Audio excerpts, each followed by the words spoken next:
Welcome to Telangana Dangal. నేను విజయ్.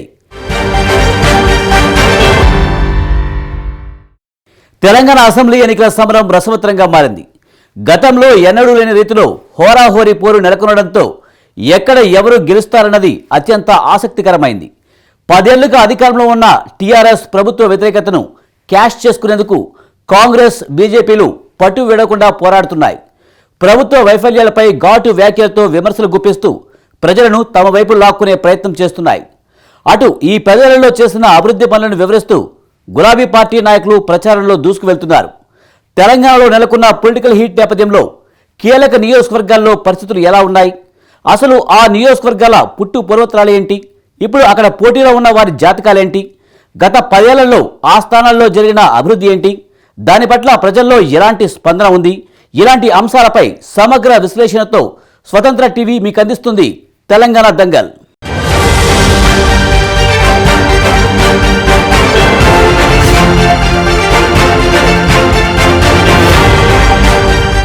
తెలంగాణలో ప్రత్యేక నియోజకవర్గాల గురించి వివరించే స్పెషల్ ప్రోగ్రాం తెలంగాణ దంగల్లో ఇవాళ భువనగిరి నియోజకవర్గం పూర్తి విశ్లేషణ, అక్కడి రాజకీయ నేపథ్యం, ఈ ఎన్నికల పోటీదారులు, వారి జాతకాల గురించి తెలుసుకుందాం.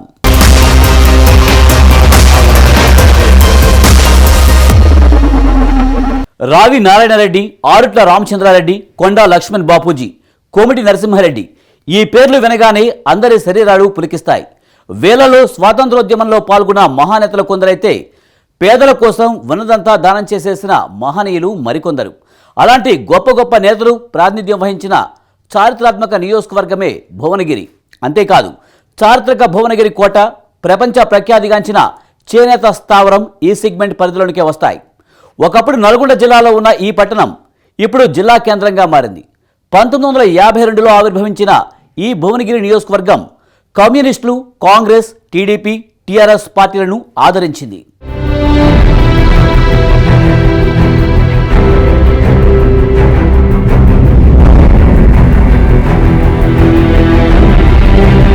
భువనగిరి తెలంగాణ చరిత్రలో ఈ పట్టణానికి ఎంతో ప్రత్యేకత ఉంది.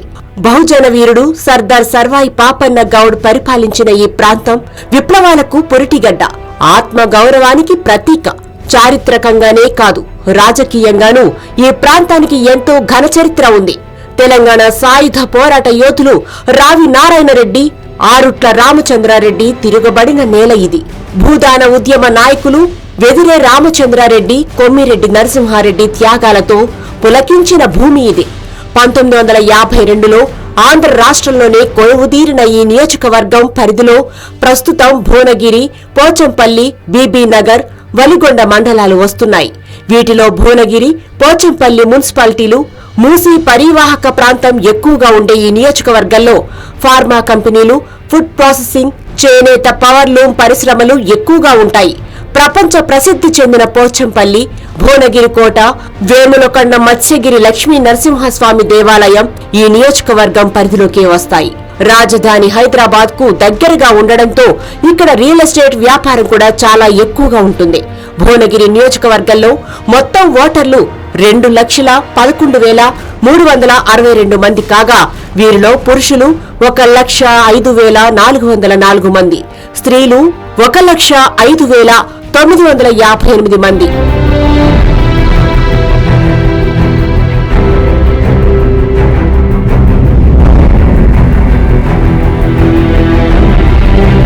భువనగిరి నియోజకవర్గానికి ఇప్పటి వరకు 2 ఉప ఎన్నికలతో కలిపి 17 సార్లు ఎన్నికలు జరగగా అందులో పీపుల్స్ డెమోక్రటిక్ ఫ్రంట్ 2 సార్లు, సిపిఐ 1 సారి, కాంగ్రెస్ 5 సార్లు, టీడీపీ 7 సార్లు, టీఆర్ఎస్ 2 సార్లు విజయం సాధించాయి.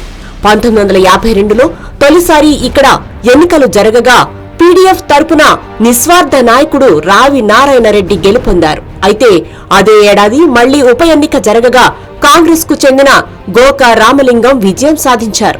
ఆ తరువాత 1957లో జరిగిన సార్వత్రిక ఎన్నికల్లో మళ్లీ పీడీఎఫ్ నేత రావి నారాయణరెడ్డి విజేతగా నిలిచారు. 1962లో కమ్యూనిస్టు నేత ఆరుట్ల రామచంద్రారెడ్డి ఎమ్మెల్యేగా గెలుపొందగా 1967, 1972లో కొండా లక్ష్మణ్ బాపూజీ కాంగ్రెస్ తరపున పోటీ చేసి విజయం సాధించారు. 1978, 1983 ఎన్నికల్లో కాంగ్రెస్ కే చెందిన కొమ్మిరెడ్డి నరసింహారెడ్డి విజేతగా నిలిచారు. ఆ తరువాత 1985 నుంచి 1999 వరకు జరిగిన 4 ఎన్నికల్లో తెలుగుదేశం పార్టీ తరపున పోటీ చేసిన ఎలిమినేటి మాధవరెడ్డి గెలుపొంది రికార్డు సృష్టించారు.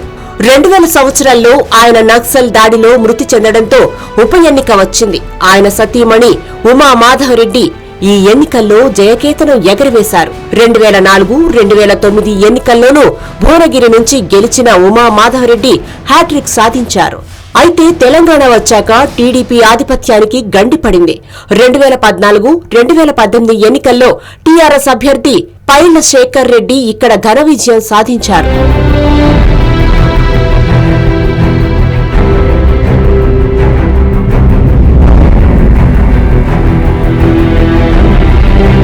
భువనగిరి నియోజకవర్గం నుంచి విజయం సాధించిన వారిలో కొండా లక్ష్మణ్ బాపూజీ, మాధవరెడ్డి, ఉమా మాధవరెడ్డి మంత్రి పదవులు అలంకరించారు.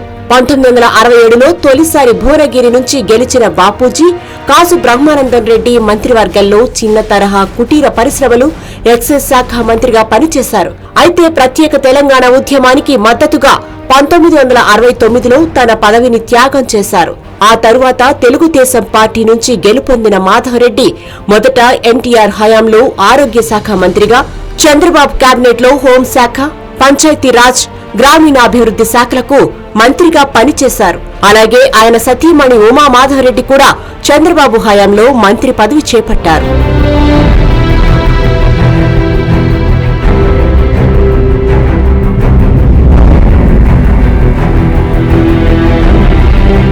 చారిత్రక పట్టణం భువనగిరిలో ఈసారి ఎన్నికలు చాలా రసవత్తరంగా మారుతున్నాయి. ఎమ్మెల్యేగా ఉన్న పైల శేఖర్ రెడ్డి మీద ప్రజల్లో ఒకంత సానుకూలతే ఉన్నా ఓవరాల్గా ప్రభుత్వ వ్యతిరేకత ఆయనకు ఇబ్బందికరంగా మారే అవకాశం ఉంది. ఇక ఆయనకు ప్రత్యర్థిగా బీజేపీ నుంచి బరిలోకి నిలిచిన సీనియర్ నేత గూడూరు నారాయణరెడ్డి ఈసారి ఎలాగైనా గెలుపొందాలని గట్టి పట్టుదలతో ఉన్నారు. అటు కాంగ్రెస్ నుంచి టికెట్ దక్కించుకున్న కుంభం అనిల్ సైతం గత ఎన్నికల్లో ఓటమికి ప్రతీకారం తీర్చుకోవాలన్న కృత నిశ్చయంతో ఎన్నికల బరిలో నిలిచారు.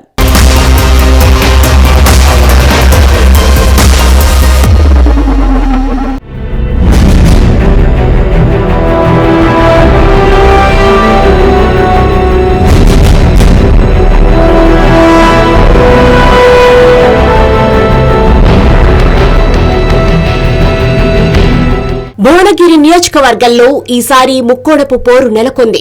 సాధారణంగా ఇక్కడ ఎప్పుడూ 2 పార్టీల మధ్య హోరాహోరీ ఉంటుంది. కానీ ఈసారి బీజేపీ కూడా తన ఉనికిని బలంగా చాటుతోంది. 2014, 2019 ఎన్నికల్లో ఘన విజయం సాధించిన బీఆర్ఎస్ ఎమ్మెల్యే పైల శేఖర్ రెడ్డి ముచ్చటగా 3వ అదే పార్టీ నుంచి ఎన్నికల బరిలో నిలిచారు. భువనగిరి జిల్లా కదిరేనిగూడెంలో పుట్టిన ఆయన సివిల్ ఇంజనీరింగ్ చదివారు. రాజకీయాల్లోకి రాకముందు హైదరాబాద్, బెంగళూరులో స్థిరాస్తి వ్యాపారం చేశారు. ఆర్థికంగా బలంగా ఉన్న ఆయన రాజకీయాల్లోకి వచ్చి వరుస విజయాలు సాధించి ఇప్పుడు హ్యాట్రిక్ సాధించాలన్న లక్ష్యంతో దూసుకుపోతున్నారు. ఫ్లోరైడ్ సమస్యతో సతమతమైన ఈ ప్రాంతానికి మిషన్ భగీరథ ద్వారా సురక్షితమైన మంచినీరు అందించడం ఆయన హయాంలో సాధించిన అతిపెద్ద విజయంగా చెప్పవచ్చు.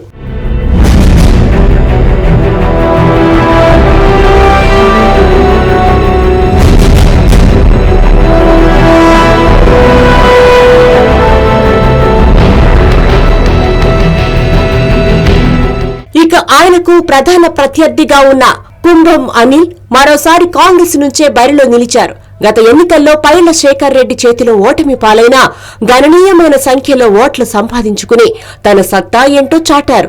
రియల్ ఎస్టేట్ వ్యాపారం నుంచి వచ్చిన ఆయన ఆర్థికంగా చాలా బలమైన పునాది కలిగిన వ్యక్తి. కాంగ్రెస్ పార్టీలో కీలక నేతగా ఉన్న ఆయన యాదాద్రి భువనగిరి జిల్లా అధ్యక్షుడిగానూ వ్యవహరించారు. గత జూలైలో పార్టీలో అంతర్గత విభేదాల కారణంగా ఆయన బీఆర్ఎస్ లో చేరారు. అయితే పార్టీకి దూరమైన నేతలను తిరిగి స్వాగతించాలన్న అధిష్టానం పిలుపు మేరకు రేవంత్ రెడ్డి స్వయంగా రంగంలోకి దిగి అనిల్ కుమార్ రెడ్డిని మళ్లీ కాంగ్రెస్ లోకి తీసుకువచ్చారు. అంతేకాకుండా ఆయనకు భువనగిరి టికెట్ కూడా ఇచ్చి పోటీలో నిలిపారు.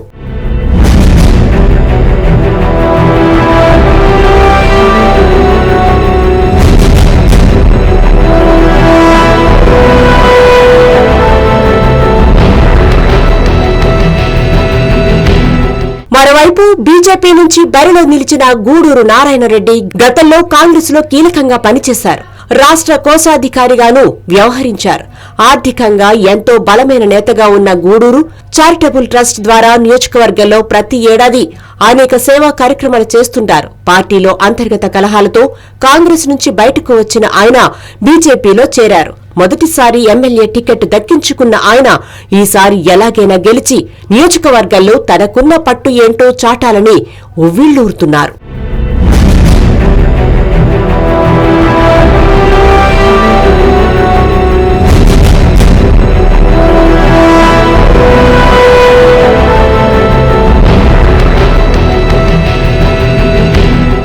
ఆంధ్రప్రదేశ్ అవతరించక ముందే ఏర్పడిన భువనగిరి అసెంబ్లీ సెగ్మెంట్ జరిగిన అభివృద్ధికి తిష్టవేసిన సమస్యలకు పొంతనే లేదు. ఇప్పటికీ అక్కడి ప్రజలు మౌలిక వసతుల కోసమే పోరాడాల్సిన దుస్థితి ఉంది. పాలకులు మారినా ప్రభుత్వాలు మారినా తమ ఇబ్బందులు మాత్రం దూరం కావడం లేదని భువనగిరి వాసులు ఆవేదన వ్యక్తం చేస్తున్నారు. తెలంగాణ వచ్చాకైనా తమ బతుకులు బాగుపడతాయని ఆశించామని, అయితే అనుకున్నంత మేర అభివృద్ధి జరగక తమకు నిరాశ ఎదురైందని వాపోతున్నారు. ఇంతకీ భువనగిరి నియోజకవర్గంలో ప్రజలు ఎదుర్కొంటున్న కష్టాలేంటో ఇప్పుడు చూద్దాం.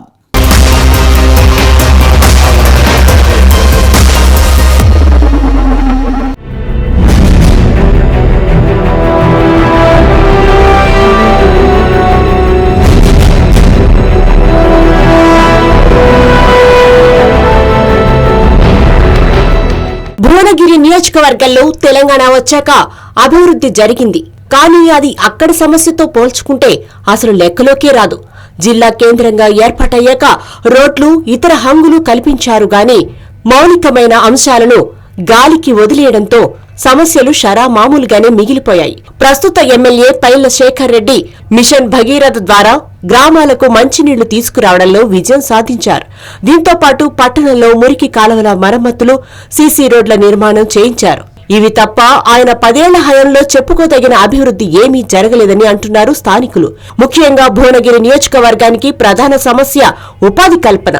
4 మండలాల్లో వందలాది మంది పోస్ట్ గ్రాడ్యుయేషన్ చదువుకున్న యువకులు ఉన్నారని, వారందరికీ ఇక్కడ ఎలాంటి పని లేకపోవడంతో హైదరాబాద్ కు వలసలు పోవాల్సిన దుస్థితి నెలకొందని స్థానికులు ఆవేదన వ్యక్తం చేశారు. ప్రతిరోజు భువనగిరి నుంచి వందలాది మంది సిటీకి పోయి వస్తుంటే కనీసం వారికి కావాల్సిన బస్సు సౌకర్యం కూడా కల్పించడం లేదని అంటున్నారు. వరంగల్ హైవేపై బైపాస్ రోడ్డు పూర్తయ్యాక పట్టణంలోకి బస్సులే ఎక్కువగా రావడం లేదని ప్రజలంటున్నారు. అంతేకాదు, రాత్రి 8 అయితే భువనగిరిలోకి అసలు బస్సే లేదని చెబుతున్నారు.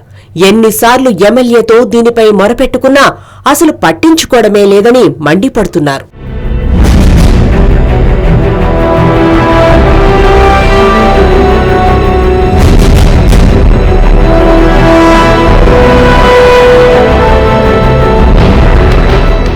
ఇక భువనగిరిలో వైద్య సేవలు కూడా అంతంత మాత్రంగానే ఉన్నాయని, ఏ ఆరోగ్య సమస్య వచ్చినా ప్రభుత్వ ఆసుపత్రి వైద్యులు హైదరాబాద్ కు వెళ్లాల్సిందిగా సూచిస్తున్నారని నిరుపేదలు ఆవేదన వ్యక్తం చేస్తున్నారు. అత్యవసర పరిస్థితుల్లో కార్లు మాట్లాడుకుని వెళ్లాలంటే వేలల్లో డబ్బులు అడుగుతున్నారని, పేదవారమైన తాము అంత ఎలా ఇచ్చుకోవాలంటూ వాపోతున్నారు. ఇక ఇక్కడ ఓ మెడికల్ కాలేజీ, ప్రభుత్వ డిగ్రీ కాలేజీ ఏర్పాటు చేస్తామని హామీ ఇచ్చినా అది ఇప్పటికీ అమలు కాలేదని అంటున్నారు. అలాగే బస్వాపూర్ రిజర్వాయర్ నిర్వాసితులను కూడా పట్టించుకోవాలని డిమాండ్స్ వినిపిస్తున్నాయి. నియోజకవర్గంలో చేసే ప్రతి పనిలో అధికార పార్టీ నేతలకు వాటాలు పోతాయని ప్రతిపక్ష పార్టీ నేతలు ఆరోపిస్తున్నారు. ఎమ్మెల్యే సొంత మనుషులకు కాంట్రాక్ట్ ఇస్తూ ప్రజాధనాన్ని లూటీ చేస్తున్నారని అంటున్నారు. నాణ్యత లేని పనులు చేస్తూ ప్రజాధనాన్ని కొల్లగొడుతున్నారని మండిపడుతున్నారు.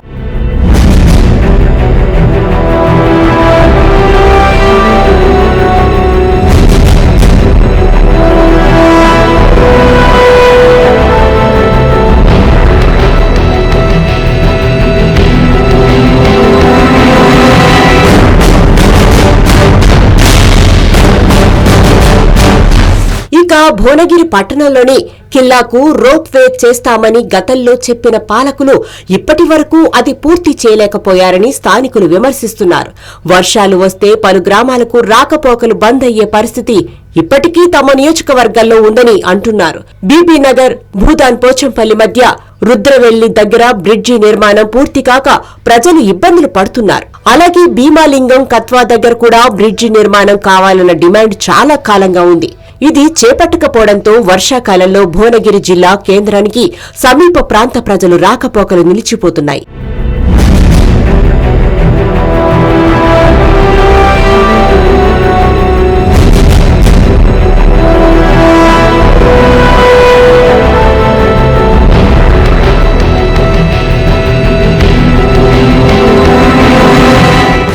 సంక్షేమ పథకాలు అమలు విషయంలోనూ ప్రజల నుంచి తీవ్ర నిరసన వ్యక్తమవుతోంది. అధికార పార్టీ నాయకులకు అన్ని రకాలుగా బాగున్న వారికే ఇచ్చారని ప్రజలు చర్చించుకుంటున్నారు. అలాగే గృహలక్ష్మి, డబుల్ బెడ్రూమ్ విషయంలో కూడా లబ్దిదారుల ఎంపిక పారదర్శకంగా జరగలేదనే చర్చ జరుగుతోంది. కొత్త రేషన్ కార్డ్స్ లేక ఇబ్బందులు ఎదుర్కొంటున్నామని ప్రజలు అంటున్నారు. కొత్త పింఛన్లు లేవని అంటున్నారు. అన్ని సంక్షేమ పథకాలు అధికార పార్టీ వాళ్లకే దక్కుతున్నాయని ప్రజల నుంచి నిరసన వ్యక్తమవుతోంది. అంతేకాదు రీజనల్ రింగ్ రోడ్ అలైన్మెంట్ మార్పులపై కూడా స్థానికంగా తీవ్ర వ్యతిరేకత ఎదురవుతోంది. ముఖ్యంగా అలైన్మెంట్ విషయంలో ఆయా గ్రామాల రైతులు ఎమ్మెల్యేపై తీవ్ర నిరసనను వ్యక్తం చేస్తున్నారు.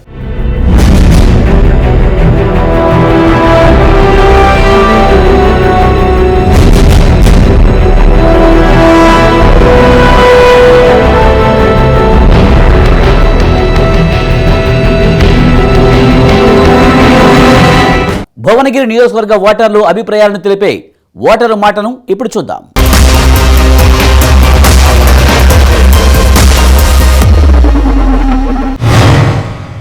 మాట్లాడాలి. గుడిసెలు ఇచ్చింది, జాగాలు ఇచ్చింది, తిన్నాం, అలా కుటుంబం అంతా పోయింది. ఇప్పుడన్నా కాపాడుకోవాలి. మన ఏళ్ళు మన కంట్లో ఓడుచుకోవద్దు. కేసీగాడు ఏం చేస్తాడు? మన ఎత్తుకొని మనకే ఇస్తాడు. వస్తుంది. మొన్ననే నెల రోజులు వానలు వాడి లంకని తిల్లు బాపు నాది 1,00,000 రూపాయలల్లా అప్పుడు అయింది ఇల్లు. ఇప్పుడు 3 లక్షలు ఇచ్చిన కానీ ఇల్లు 3 రూములు మల్లెసాల అంతా కూలిపోయింది. ఇక మద్దూరు మండలానికి పోయి అప్లికేషన్ పెడితే అమ్మ ఇంకా 2 నెలల తర్వాత డబ్బులు ఇస్తామన్నారు. వాళ్ళు ఇష్టం, డబ్బులు వేయని రూమ్ ఎక్కడి అయ్యా. కేసీఆర్ రాడు ఈసారి. ఎందుకు? మన నెత్తి కొట్టి మనకే పెడుతున్నాడు. ఆయన ఇంట్లోకే ఇస్తలేడు. మనకు తెలంగాణ రాకముందు ఏదైతే ఆశయం ఉందో ఈ తెలంగాణ వస్తే మనకు చాలా న్యాయం జరుగుతుందని నిరుద్యోగులు, యువకులు ఆనాడు ఉద్యమంలో పాల్గొన్నటువంటి పరిస్థితిలో తెలంగాణ వచ్చింది. తెలంగాణ వచ్చినాక తెలంగాణలో ఉన్నటువంటి ప్రాంతం ఉన్నటువంటి ఓటర్లందరూ కూడా ఒక వన్ సైడ్ నిర్ణయం తీసుకొని కేసీఆర్ గారిని గెలిపించడం జరిగింది.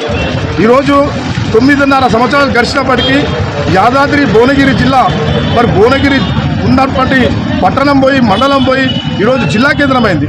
జిల్లా కేంద్రం అయినప్పటికీ కూడా భువనగిరి పట్టణంలో ఎటువంటి డెవలప్మెంట్ లేదు. డెవలప్మెంట్ అంటే ప్రతిపక్షాలు కొట్లాడి మరి ప్రజలు ప్రశ్నిస్తే మేము డ్రైన్లు వేసినాము, సీసీ రోడ్లు వేసినాము, మేము స్తంభాలు వేసినామని చెప్తారు. అది కాదు. అది కామన్గా పురపాలక సంఘం నుంచి వాళ్ళ యొక్క బాధ్యత కాబట్టి, ప్రజలకు అవసరం కాబట్టి వాళ్ళు వేయించుకుంటారు. ప్రజలు కొట్లాడతారు, ఇంటికి పోతే అడుగుతారు, కమిషనర్ను వాళ్ళ డిమాండ్ చేస్తారు, చేయించుకుంటారు. కానీ మనకు ముఖ్యమైనటువంటి పునాది ఏదైతే ఉందో విద్య, వైద్యం అనేది లేకుండా యాదాద్రి భువనగిరి జిల్లా కేంద్రము నిర్వీర్యమైపోతుంది. 2014లో ఉద్యమం అనంతరం జిల్లా కేంద్రంగా 2016లో ఆవిర్భవించిన భువనగిరి జిల్లా కేంద్రం ఇది. ఈ జిల్లా కేంద్రంలో మిగతా జిల్లాల్లాగా సూర్యాపేట, నల్లగొండ జిల్లాలు ఏ విధంగా అయితే అభివృద్ధి చెందాయో మాది కూడా అభివృద్ధి అవుతుంది. మన ఎమ్మెల్యే గారి ఆధ్వర్యంలో, ముఖ్యమంత్రి గారి ఆధ్వర్యంలో జరుగుతుందని ఎన్నో ఆశయాలతో ఉన్న ప్రజానీకంలో మేము ఒక భాగంగా ఉన్నాం. మరి మిగతా జిల్లా కేంద్రాలతో పోలిస్తే భువనగిరిలో కనీసం ఒక ప్రభుత్వ డిగ్రీ కళాశాల లేదు, పాలిటెక్నిక్ కళాశాల లేదు.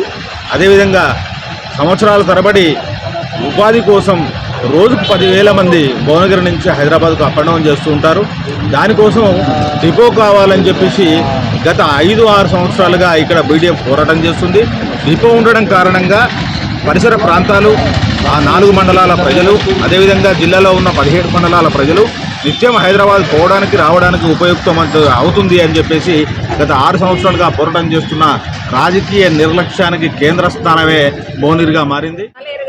చెయ్యరుగాని కడుపు నొప్పి లేవని గవర్నమెంట్ హాస్పిటల్కి పోతే లేనోడు హైదరాబాద్ కొండ్రి అంటే ఆడు బస్సు కిరాయి కార్ కిరాయి పెట్టుకుంటాడు, హైదరాబాద్కి ఏడ తీసుకుపోతాడు అని దానికి 10 రూపాయలు ఉండయి. వాళ్ళ పరిస్థితి అంతా ఏంది? ఒక కాన్పుది ఒక జర కష్టం అయింది అనుకో, ఇక్కడ కాదమ్మా కొండ్రి హైదరాబాద్ కొండ్రి అని బయటకు నూకేస్తారు. కాలు ఎరిగిన వాళ్ళకి, చెయ్యి ఎరిగిన వాళ్ళకి, కడుపు నొప్పుకోనికి, పాము కలిసిన వారికి, ఏ దానికి హైదరాబాద్ కొండ్రి ఇక్కడ చూడరా. మరి పావులో 7 రూపాయలు చేసుకొని 100 రూపాయల క్వశ్చన్ చేసుకుంటే వాళ్ళందరూ మరి ఎట్లా పోతారా? హైదరాబాద్ కూకనే పోతారా? అలా దాని ఉండయి, పైసలు ఉండయి, మళ్ళీ వాళ్ళ బతుకులు ఏంటి? ఒక్కరన్నా పట్టించుకొని గవర్నమెంట్ హాస్పిటల్లో చూడాలని అన్నారు. ఆపరేషన్లు చేయాలంటే ఇలా కాదమ్మా హైదరాబాద్ పోని చెప్తారు. ఏదో వారానికి ఒకనాడు ఆ పిల్లలు కాకుండా ఆపరేషన్ చేస్తారు, ఆడ వాడేస్తారు. వాళ్ళకి మళ్ళీ చూసేది లేదు, చేసేది లేదు. ఏమన్నా అంటే ఇప్పుడు పిల్లలు పుట్టంగానే కేసీఆర్ అవి ఇస్తుండు, బాగులు ఇస్తుండు, బట్టలు ఇస్తుండు, అదొక్కటి పేరు పెట్టారు అంతే. అందులో ఏది పట్టించుకొని చూసినోడే లేడు. ఇంకా కూడా ఏంటంటే అండర్ గ్రౌండ్ డ్రైనేజ్ కూడా ఇచ్చిన అది మొత్తం సర్వనాశనం అయిపోయింది. దానివల్ల ఎందుకంటే అందరూ ఎంకరేజ్మెంట్ కూడా అయ్యారు. తర్వాత దానివల్ల వర్షాకాలం వస్తే నీళ్ళు మొత్తం ఇళ్ళకే వస్తున్నాయి. దాని డెవలప్మెంట్ అనేది లేదు. మొత్తం మున్సిపాలిటీలో మాత్రం ఏం అభివృద్ధి జరుగుతుందో లేదు. కాంట్రాక్టులు మొత్తం ఎమ్మెల్యే మనుషులే మొత్తం. మరి అది డెవలప్మెంట్ ఎట్లయితే అర్థం కాకుండా సమస్య. అసలు ఏ లేడు, డీ లేడు, వర్క్ ఇన్స్పెక్టర్ కూడా వాళ్ళు వర్క్ చేసేటప్పుడు ఎవరు లేరు. మొత్తం ఎమ్మెల్యే వారి వర్క్లే నడుస్తున్నాయి. అవి అడిగేటప్పుడు లేరు. అసలు ఆ వర్క్ చేసేటప్పుడు మున్సిపాలిటీకి సంబంధించిన సిబ్బంది ఏ మాత్రం కూడా లేరు. అసలు ఏ మాత్రం భువనగిరిలో ఏం జరుగుతున్నది కూడా అసలు ఎవరికి అవగాహన లేకుండా పోతుంది. ఏమున్నా కూడా సామాజిక వర్గాన్ని మొత్తం తుంగలో తెప్పిస్తున్నారు. అంతకుముందు గతంలో చంద్రబాబు నాయుడు ఉన్నప్పుడు మహిళలను వీధి పాలు చేసేసిండు. వాళ్ళకి సంఘాలని చెప్పేస్తే వాళ్ళు మున్సిపాలిటీ అని, సిబ్బంది అని, మళ్ళీ బ్యాంక్ అని వీధిలో పడబడ్డారు. ఈరోజు ఆయన గతి ఏమైంది? ఈరోజు రేపు కూడా వీళ్ళ పరిస్థితి కూడా అంతే. వీధి ప్రజలను, అనగారిన వర్గాలను, ఎస్సీ ఎస్టీ వర్గాలను కూడా ఇట్లా నాశనం చేస్తే వాళ్ళు కూడా రేపు ఎల్లుండి అదే పరిస్థితి జరుగుతుంది. ఒక 70 గజాల ల్యాండ్ ఇచ్చేది, మన 40,000 లోన్ కూడా ఇచ్చేది. కానీ ఈ ప్రభుత్వంలో మాత్రం షో ఎక్కువైంది. ఎట్లా అంటే కానీ టీవీలో అడ్వర్టైజింగ్ అయింది, కానీ ఎలాంటి అభివృద్ధి జరగలేదు. ఇక రోడ్లంతా కంపల్సరీ మున్సిపల్ ట్యాక్స్, అది మా ట్యాక్స్ పెంచారు మాకే. కానీ గరీబ్ వాళ్ళకి మాత్రం ఎలాంటి హెల్పింగ్ కాలే. ఉన్నాడేంటి ఈ ట్యాక్స్ అవుతున్నా మాత్రం గరీబ్ వాళ్ళకి మాత్రం ఎలాంటి సాయం కాలే, ఎలాంటి కొంచెం కూడా సాయం కాలే. ఇక మైనార్టీ అంతే ఇక వాడుకుంటారు. ఇక ముస్లింస్ మాత్రం ఎట్లా ఖాళీ ఓటు వరకు వాడుకుంటాం. 12% ఇస్తారని ముస్లింకి ఇప్పుడు 12% అడిగేటోళ్ళు లేరు వాళ్ళకి. ఇక దయచేసి ఈసారైనా పబ్లిక్ ఎవరైతే మనకు అభివృద్ధి చేస్తారో వాళ్ళకే ఓటు ఇవ్వాలి. అంతే మనం ఒక్కరు ఎట్లయితామన్నా ఇక ఎవరిని ఇష్టం అంది మనం ఎవరికి మనం చెప్పలేము ఈయన మంచోడా చెడ్డా అని. ఇక main KCR sir, MLA sir కూడా ఏం చేస్తాడు? కేసీఆర్ సార్ జీవో పాస్ చేస్తేనే ఎమ్మెల్యే సార్ ఇస్తారు. ఆయన కూడా ఈ నాట్ బ్యాడ్ ఎమ్మెల్యే కూడా, భువనగిరి ఎమ్మెల్యే కూడా చాలా నాట్ బ్యాడ్ నా దృష్టిలో మాత్రం. ఇక కేసీఆర్ ఏంది ఆయన ఎక్కడ బడ్జెట్ ఆయన చెప్పిన ఏడుగా not bad MLA, Bhuvanagiri MLA నేను నా దృష్టిలో మాత్రం నాట్ బ్యాడ్. ఒక మంచి క్యాండిడేటు, ఎలాంటి రౌడీజం చేయలే, ఎలాంటి గుండాయిజం చేయలే, కానీ మంచి క్యాండిడేట్ పైలట్ సెక్రటరీ గారు.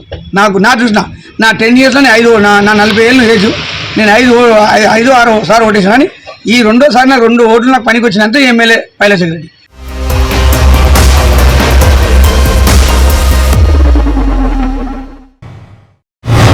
ఇదండి భువనగిరి నియోజకవర్గ సమగ్ర సమాచారం. 3 పార్టీల నుంచి బలమైన అభ్యర్థులు బరిలో ఉన్న ఈ సెగ్మెంట్లో ఈసారి విజయం ఎవరిని వరిస్తుందో అన్నది ఆసక్తికరంగా మారింది. ఇంతకీ ఓటర్ దేవుళ్ళు ఎవరి పక్షాన నిలుస్తారో, ఎవరిని గెలిపించి తమ ప్రతినిధిగా శాసనసభకు పంపుతారన్నది ఎన్నికల ఫలితాలలో తేలనుంది. ఇది ఇవాటి తెలంగాణ దంగల్. రేపటి తెలంగాణ దంగల్లో మరో నియోజకవర్గ కథా కమింషతో మళ్ళీ కలుసుకుందాం. కీప్ వాచింగ్ స్వతంత్ర సామాన్యుని ఛానల్.